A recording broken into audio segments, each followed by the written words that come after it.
Bites and डिलाइट्समध्ये मी प्रज्ञा तुम्हा सर्वांचं मनापासून स्वागत करते। आजची रेसिपी आहे सोयाबीन रस्सा। सोयाबीनच्या वड्या त्याला रस्सा बनवून किती टेस्टी लागू शकतात, तर रेसिपी बघूया। इथे मी पाणी उकळायला ठेवलेलं आहे, त्यामध्ये मीठ घातलेलं आहे आणि त्यामध्ये सोयाबीनच्या वड्या घालायच्या आणि जो वरचा फेस येतो तो काढून फेकायचा। या प्रकारे हा फेस काढून फेकायचा।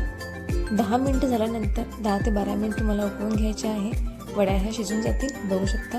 या प्रकारे वड्या ह्या शिजून झालेल्या आहे। पाणी फेकून द्यायचं आणि छान निथळून घ्यायचं। या प्रकारे आपण वड्या ह्या निथळून घेतलेल्या आहे। सोयाबीन वड्या थंड होतील तोपर्यंत आपण इथे मसाला बनवून घेऊया। 2 ते 3 मीडियम आकाराचे कांदे घ्यायचे आहे, उभे चिरायचे आणि तव्यावर छान गुलाबी रंगावर भाजून घ्यायचे। आता घ्यायचे आहे खडे मसाले। त्यामध्ये मोठी विलायची, छोटी विलायची, दालचिनीचा तुकडा, मिरे, लवंग आणि असेल तर स्टार फूल। त्यानंतर हिरवी मिरची, लसणाच्या पाकळ्या, अद्रकचे तुकडे, टोमॅटोचे काप, कोथिंबीर आणि भाजलेला कांदा हे घालायचं आणि छान मिक्सरला बारीक पेस्ट बनवून घ्यायची। त्यानंतर वड्या थंड झालेल्या आहेत, यामधलं पाणी शक्यतोवर जेवढं पाणी होईल तेवढं पाणी तुम्हाला पिळून काढायचं आहे, जेणेकरून भाजीचा आपण जो रस्सा बनवणार आहोत त्या वड्यांमध्ये गेल्यानंतर पाणी आणि रस्सा मिक्स झाल्यावर ते बेचव लागते। त्यामुळे संपूर्ण पाणी तुम्हाला हे पिळून घ्यायचं आहे। या प्रकारे बघू शकता।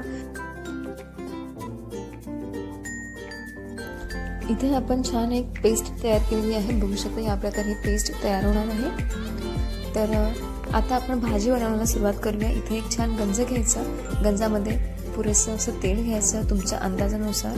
त्यामध्ये कांदा घालायचा, तमालपत्र घालायची आणि फिरवून घ्यायचं। 2 ते 3 मिनिटं परतल्यानंतर आपण जो मसाला तयार केलेला आहे तो मसाला घालून छान शिजवून घ्यायचा। या प्रकारे बघू शकता। इथे मसाला आपण इथे शिजवून घ्यायचा आहे। मसाला हा काही वेळ मंद आचेवर, काही वेळ हाय फ्लेमवर शिजवायचा। त्यानंतर यामध्ये तुम्हाला घालायची कसुरी मेथी, सावजी काळा मसाला, धने पावडर, असेल तुमच्याकडे तर चिकन ग्रेव्ही मसाला, हे सगळं साहित्य घालायचं आणि मिक्स करायचं। यानंतर यामध्ये घालायचा थोडासा आमचूर पावडर।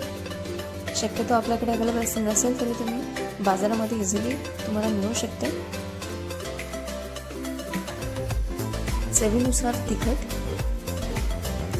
मीठ, धने पावडर, जिरे पावडर, हळद हे सगळे साहित्य मिक्स करून घ्यायचं, छान शिजवून घ्यायचं। त्यानंतर एका कढईमध्ये थोडंसं तेल घालायचं, त्यामध्ये ह्या आपण पिळून घेतलेल्या वड्या छान परतून घ्यायच्या। त्यासुद्धा थोड्याशा गोल्डन रंगावर भाजून घ्यायच्या।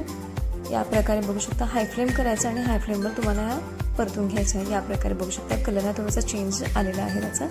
तर इथे मसालासुद्धा भाजून झालेला आहे। त्या वड्या तुम्ही या मसाल्यामध्ये घाला आणि छान मिक्स करा। पूर्ण मसाला तो त्या प्रत्येक वड्याला लागला पाहिजे आणि थोड्या वेळ झाकण ठेवून शिजवून घ्या। बघू शकता इथे तेल सुटलेलं आहे। त्यानंतर यामध्ये अंदाजानुसार पाणी घाला। तुम्हाला कितपत घट्ट रस्सा हवा आहे किंवा पातळ हवा आहे रस्सा, तर तुम्ही तुमच्या अंदाजानुसार पाणी ॲड करा आणि छान 1 ते 2 उकळी काढून घ्या। थोडं 5 ते 10 मिनिटं मंद आचेवर शिजवून घ्या। त्यानंतर छान कोथिंबीर घाला आणि सर्व करा।